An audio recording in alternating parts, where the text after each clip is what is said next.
Welcome back to another episode of Unapologetically Gen X, where I talk about the past, present, and future events through the eyes and lens of the lost generation. I got a great show for you today, because today we're going to be talking about the terrorist in Colorado. Yeah, here we go again. Another terrorist in another blue state. I'm just curious to how many Democrats are going to be lining up to protect his civil rights. But with all that, let's go right ahead and get right into it. So this video we have here is by Fox. Basically, is an FBI update on the suspect yesterday. Mohammed Sabri Solomon, I believe is his name. He's a 45-year-old illegal immigrant from Egypt. Basically came to a protest yesterday with a flamethrower and Molotov cocktails.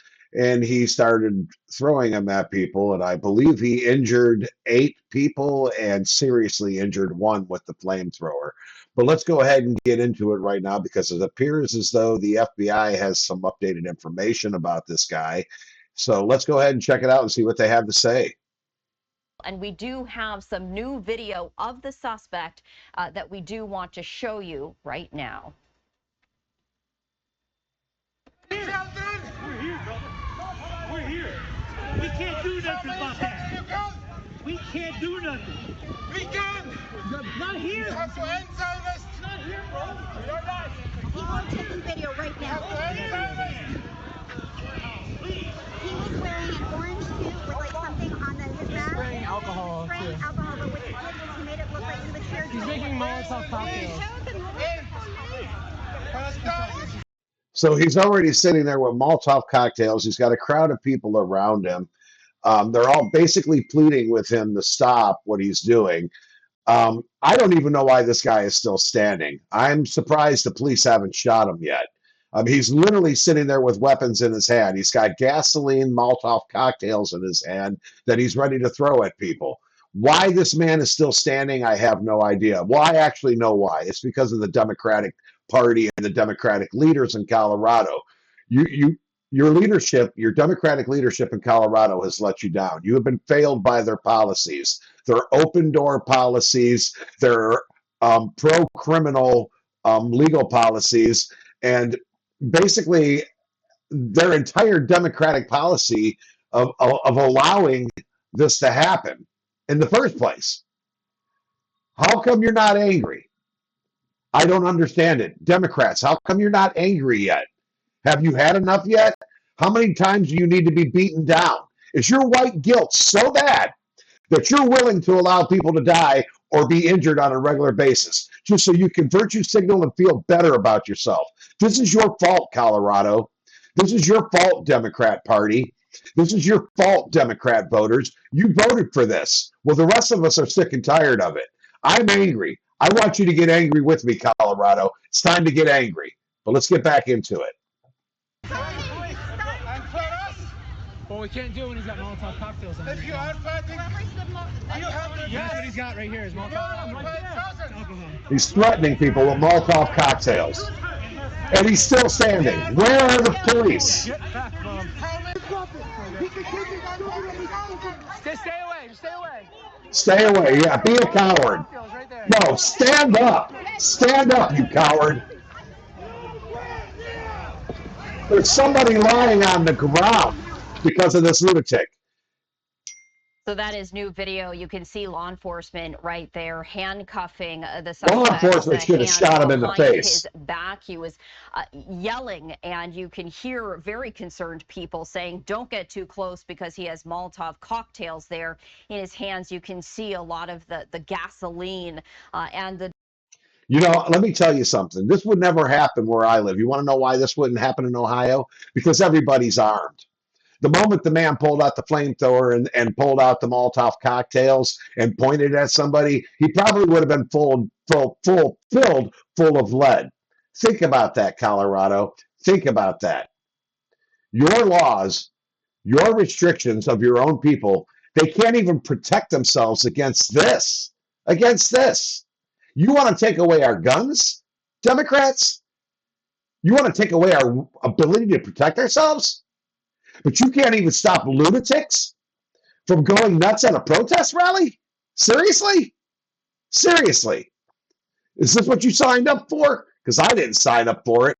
I didn't vote for this shit, but you Democrats do all the time. You have no one to blame but yourself, Democrats. This is your fault. Debris and one person also being administered to. That is the suspect right there. A 45-year-old Mohammed. That suspect shouldn't even be walking arrested right at now. the scene. We saw it right there. You can see in his hands still holding those Molotov cocktails, and some of the grass in front of him also with flames still on it. We did want to share the very latest from the FBI and other law enforcement agencies right now. Guys shares in the sorrow of the Boulder community, especially to those who have family or friends injured in this tragedy. We have surged resources and personnel to the scene. Our special agents, our victim specialists, and evidence response teams are doing everything they can to assist our law enforcement partners. In the coming days, we will continue to support the victims and help uncover the events leading up to this terrible attack. Know that we stand with you, we grieve with you, and we are here to help for as long as it takes. Our brains are. Well, that sounds like more jargon to me. But if the FBI was actually serious and the Department of Justice was actually serious in the last 4 years, this never would have happened in the first place. This never should have happened to begin with.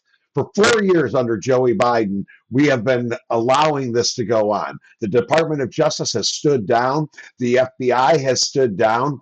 And we have political leaders in our local districts and our states who have actually protected these criminals. They have actually protected these criminals. Think about that. You voted for people to protect people who work against your own interests, America. They work against your own personal liberties and your personal freedoms and your personal abilities to be able to walk freely amongst yourselves and amongst your city without having to worry about being attacked by a lunatic terrorist from Egypt who should have never been here to begin with. This is your fault, Colorado. This is your fault, Democrats. You have no one to blame but yourselves. Hold yourselves accountable. And for God's sakes, America, let's hold the Democrats accountable in 2026, okay? So speaking of failed politicians and failed Democrat leaders, Tampon Timmy is at it again. Yes, he's calling for Dems to bully Trump. Yeah, that's right, to bully Trump. Because Mr. Tough Guy, Tampon Timmy, is just the guy to be the bully. Personally, myself, I think he should get back to putting tampons in boys' bathrooms, and he should hang it up for his 2028 run. But he's hinting at that. He's hinting at a run. And, well, if this is the best the Democrats have, honestly, I think AOC is your better shot. But I have a feeling you guys are going to go with Tampon Timmy because he's so dang masculine.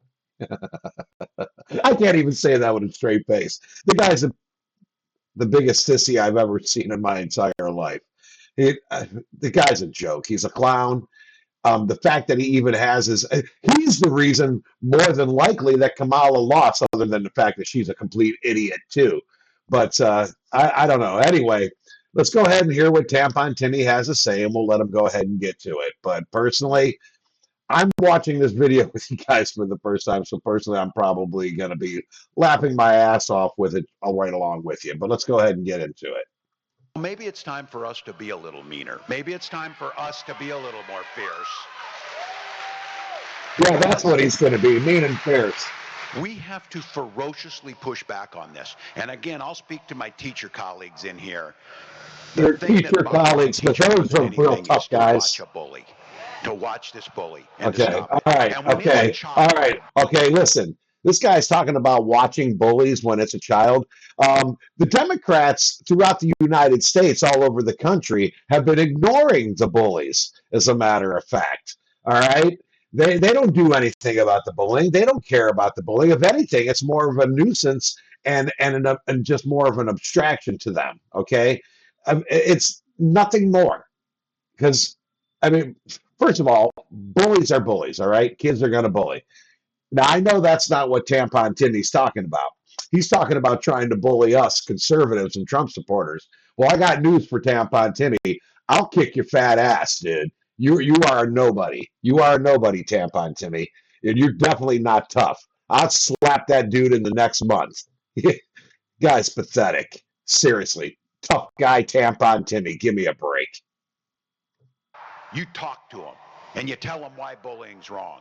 But when it's adult like Donald Trump, you bully the out of him back. Damn it, we should be able to have some fun and be joyful. Joe, I'm sorry, but that to me is a call for political violence. What do you say? Yes, it is. It is a call for political Completely. And he violence. says it in the same breath as saying we need to be fun and joyful after that diatribe. I mean, Democrats have thrown everything out at Trump, and all he does is keep taking the hits and moving forward. And the bottom line is Tim Walz and his party are in the minority for a reason. They don't have the White House.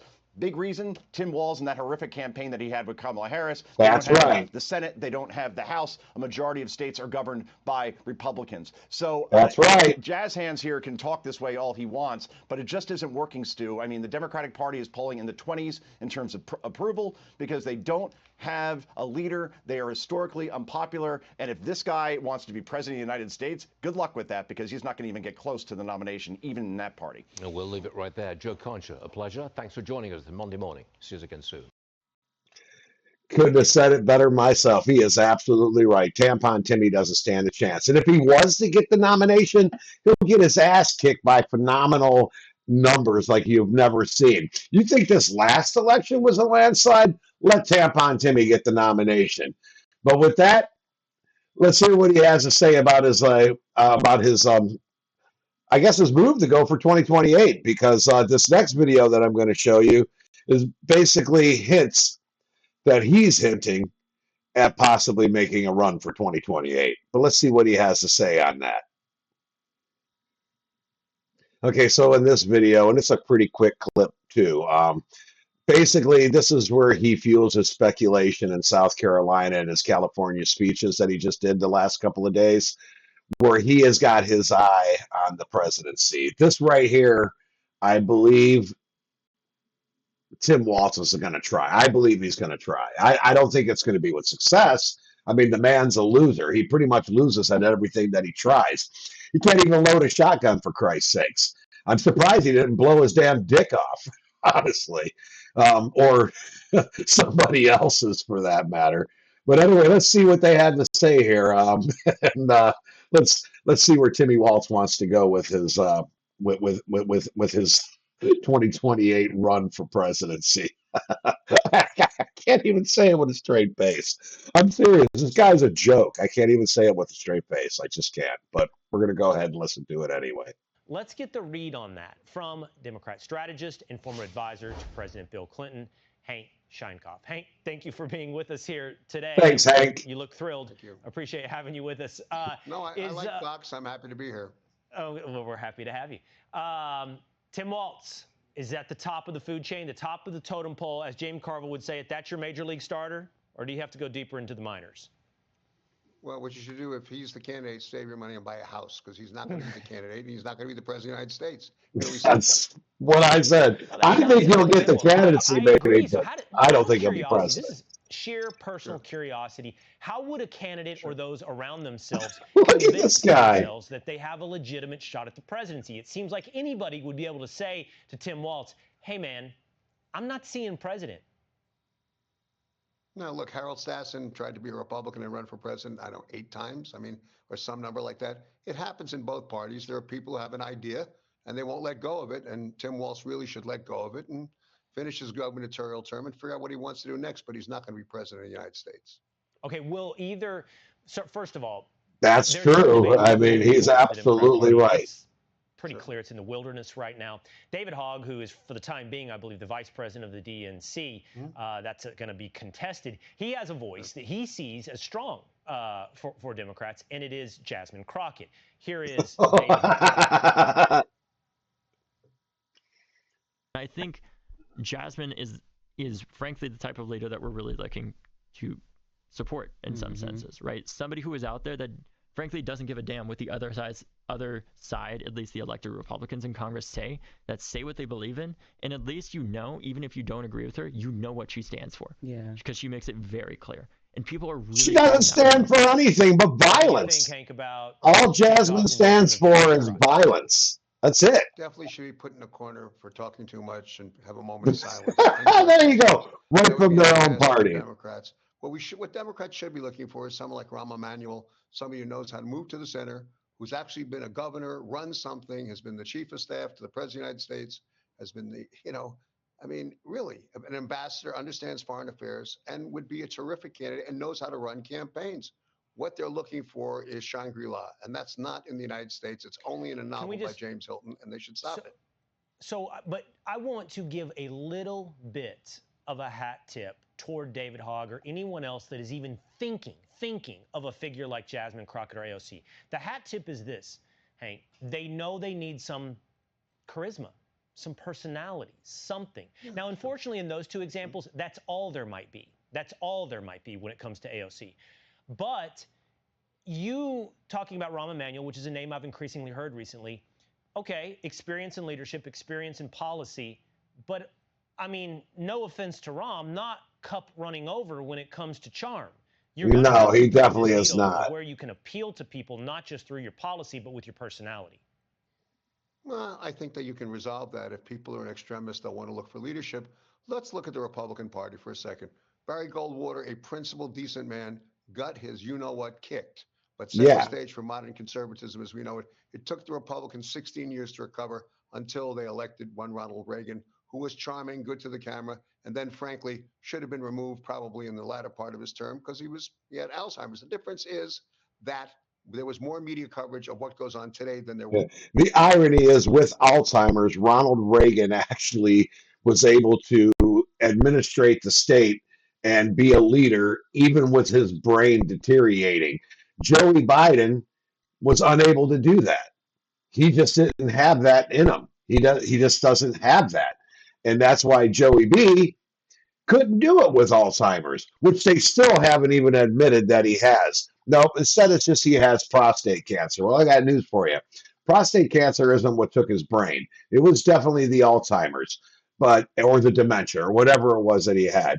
But Ronald Reagan was a far more effective leader and administrator, even with Alzheimer's, than honestly Jasmine Crockett, Joey B, AOC, and Tampon Timmy combined. Let's just be honest. And Donald Trump, he runs freaking circles around all four of them. Honestly, I wish Donald Trump could run again. Because I would vote for that guy if he was 100, because he's already proven he's cognitively inclined. But we've already seen with the Democrats, it's not about cognitive ability. It's not even about administrative ability.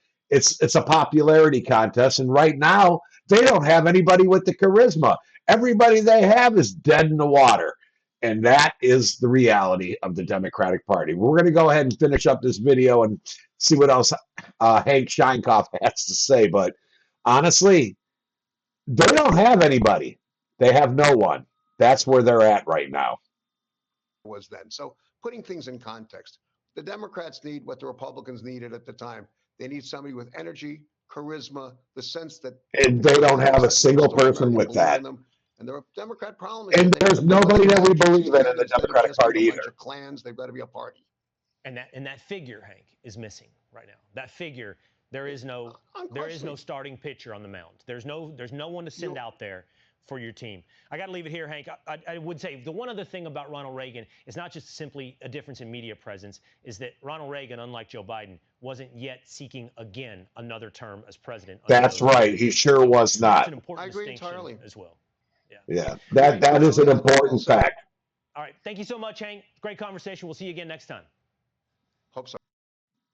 And even with his cognitive inabilities, he was still a far more effective administrator and leader of this country. The fact that he even brought up Ronald Reagan and that was senseless, because he agreed. He absolutely agreed with that statement. But anyway, tell me what you think down in the comments below. Do me a favor, hit that like and subscribe, and don't forget to turn on those notifications so you know when my next episode would be. And with that, I'd like to thank you all for stopping by and checking out my show until the very end today. And as always, I'd like to thank my Lord and Savior, Jesus Christ, for giving me the opportunity to bring this message to y'all today. And with that, good night, y'all.